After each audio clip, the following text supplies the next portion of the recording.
ah, maging mga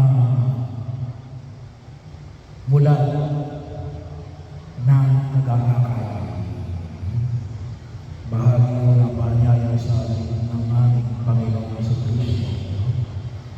Hindi lang basta nag-aakay, hindi lang basta mula, ngunit mula na nag-aakay.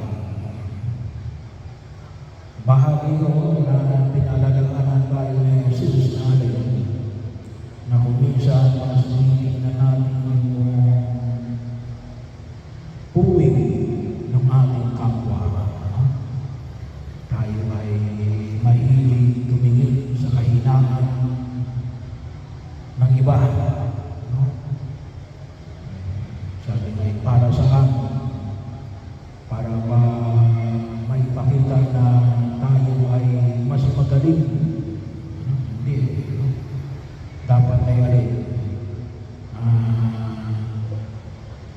Dapat ay instead na makita natin yung tubig ng ating mata, ay tulungan natin sila sa kanilang katatayunan. Kaya yung paanyaya na Jesus ay maging mga ulat na nag-aakay. At nakakalungkot sapagkat bahagi yun sa lipunang ginalawa namin, lalo na sabi na natin na pinalaki itong kontrobersya sa tinatawag natin flood control projects. Yung Catholic Bishops' Conference of the Philippines ay nagsalita na rin ako tungkol sa bagay na ito.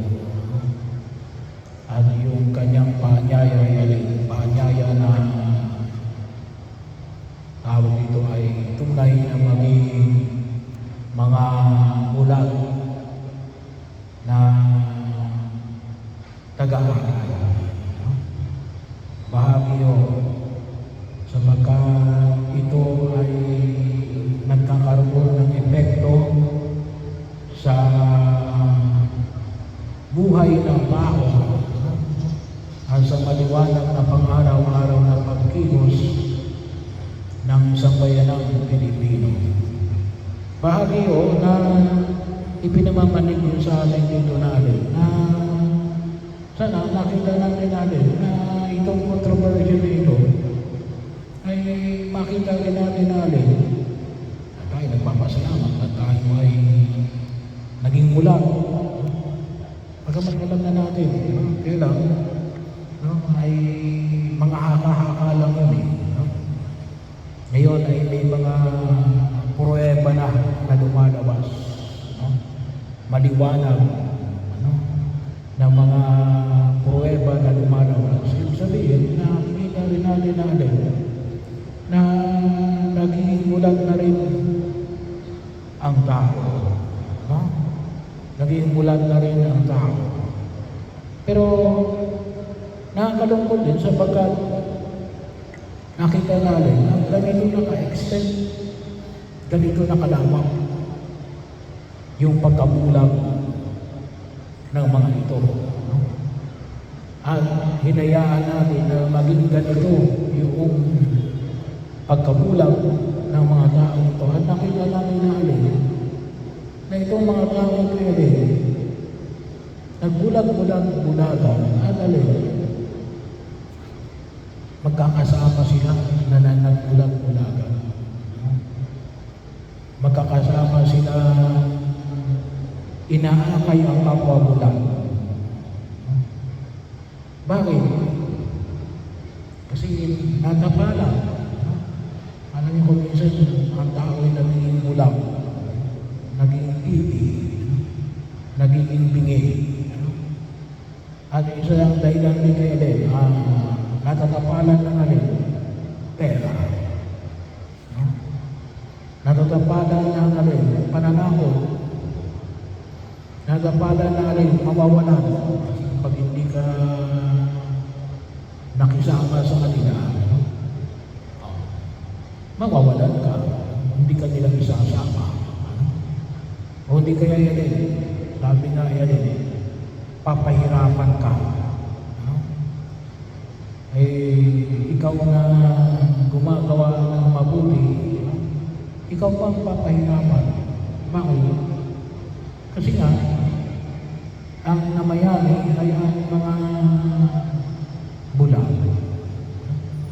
Sabi nga natin, yung extent, yung lawak, o tawagin natin yung lalim, ano, ng pagkilos na ito, ay napakalaki, ano, ay bahagi o, ano, sabi nga natin, sumagal na sa pinakailalim, ay makita ko natin. Kaya, ang malaking katanungan ngayon ay alin, tayo kaya ay tunay na maging mga mulang at nag-aakay? O baka naman mamaya alin, tayo ay maninisi lang. No? Maninisi lang. Pero babalik din tayo sa dating kagawaran. No? O gawain. Baka mamaya napalitan lang yung tao. Pero ganun pa rin ang mangyayari. Kaya medyo malaki yung hamon na pinapamanip sa akin ng mga kapal. Kasi hindi pwede maging bulag. O hindi pwede maging bulag-bulagan na tagahakay. Kinakailangan na tunay na maging kaakay natin, maging bulag. Bahagi ko.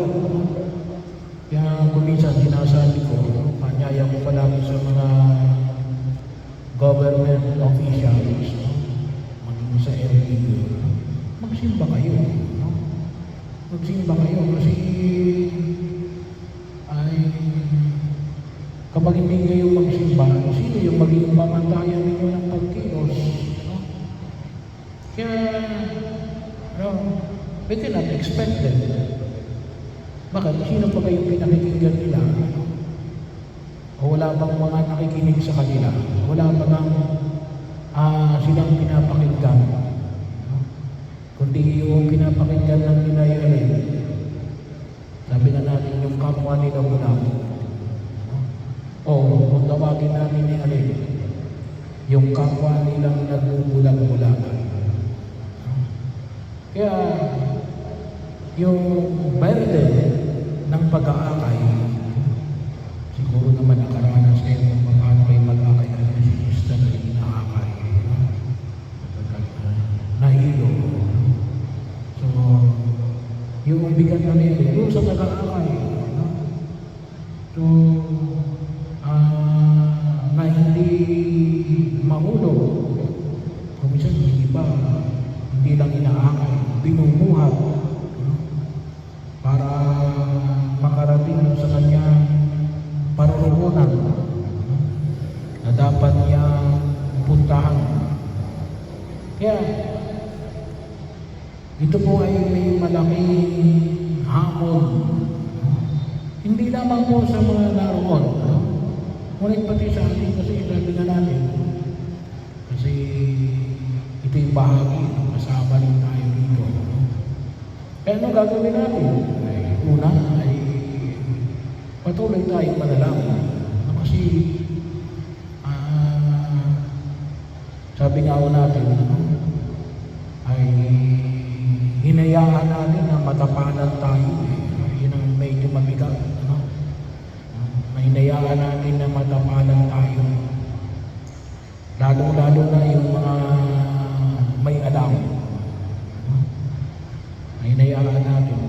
At sabi nga natin, ito yung naging bahagi na ng ating pagkilos o kung sino yun, naging bahagi na ng ating kultura.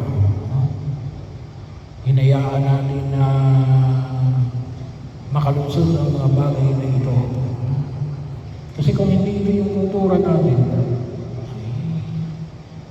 doon pa man din, sabi na, hindi pwede yan.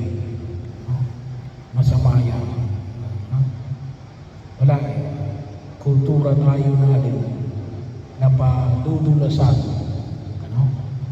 At inayaan natin tayo ay padulasan at nakinabang. Ano?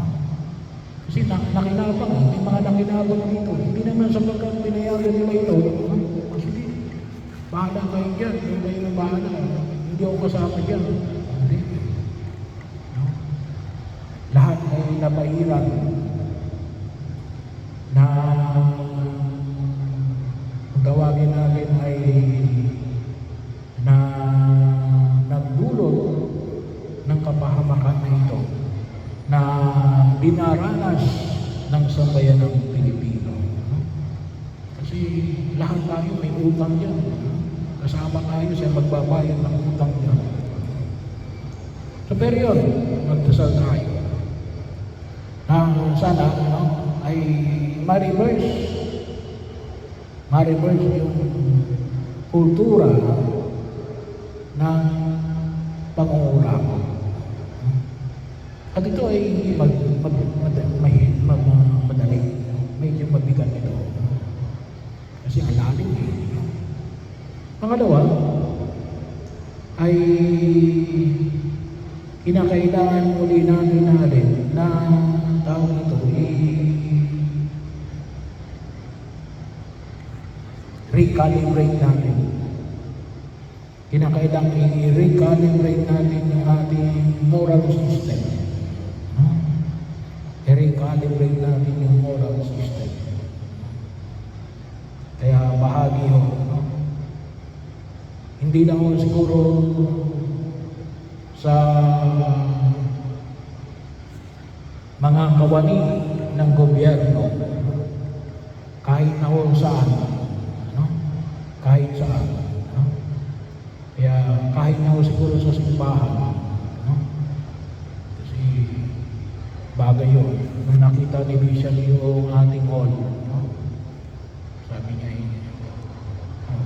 yun baga ay katulad din ng flood project. No?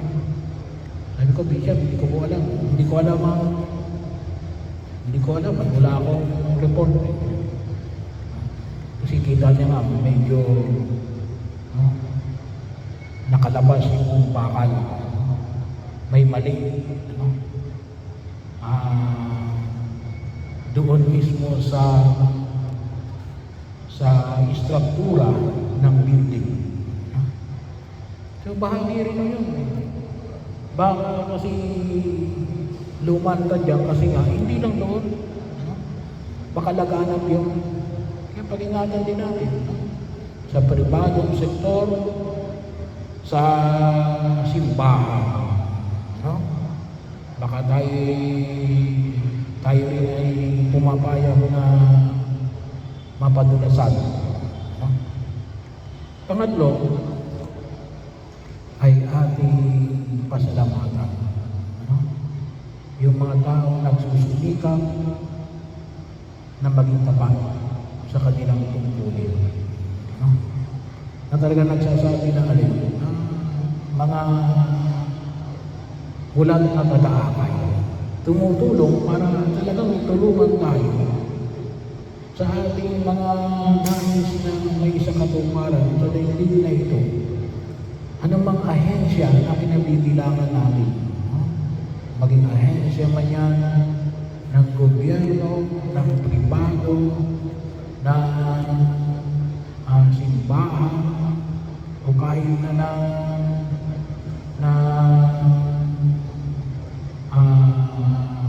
tinatawag natin dito na non-government offices.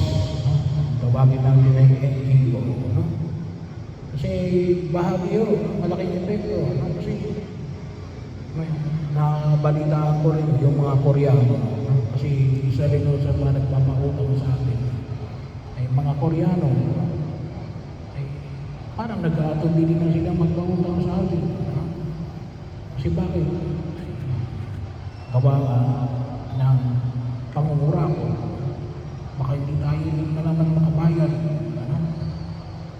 Kaya pasalamatan natin yung mga taong naglilingkod ng kapal at hindi nangungurakot, no?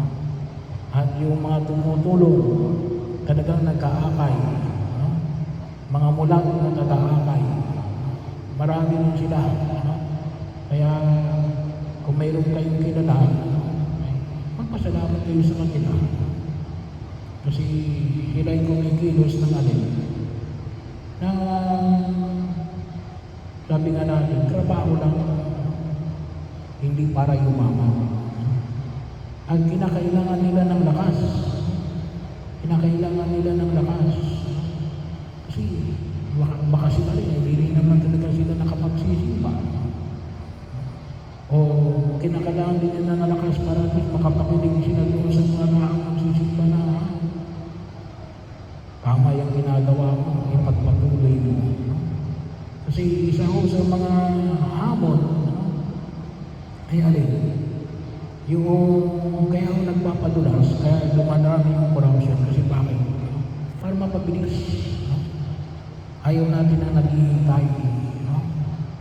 Ang tawag na yan yung alin, red tape. Kasi magkaroon yun eh, red tape at saka corruption. No?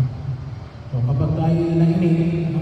Baka mamaya papayag na ako. No? Kapag tayo ay pinapahirapan, papayag na ako. Kaya panalangin natin. Kasi sabi na natin, ito ay isang pagpapanibago na kinakailangan pagmuli natin pag-nilay-nilayan. Ang sistema na kinagawian natin. Bakit? Kasi sabi nga natin, pinabayaan lang natin ito eh. Hindi naging bahagi ng ating pag-uusap at pagninilay. Kasi natatakot tayo, baka tayo ay lalong pahirapan o dahil sa baka mawalan tayo. Mawalan tayo ng trabaho, mawalan tayo ng koneksyon, o mawalan tayo ng kickback. Kaya, kinakailangan natin na patuloy na pasalamat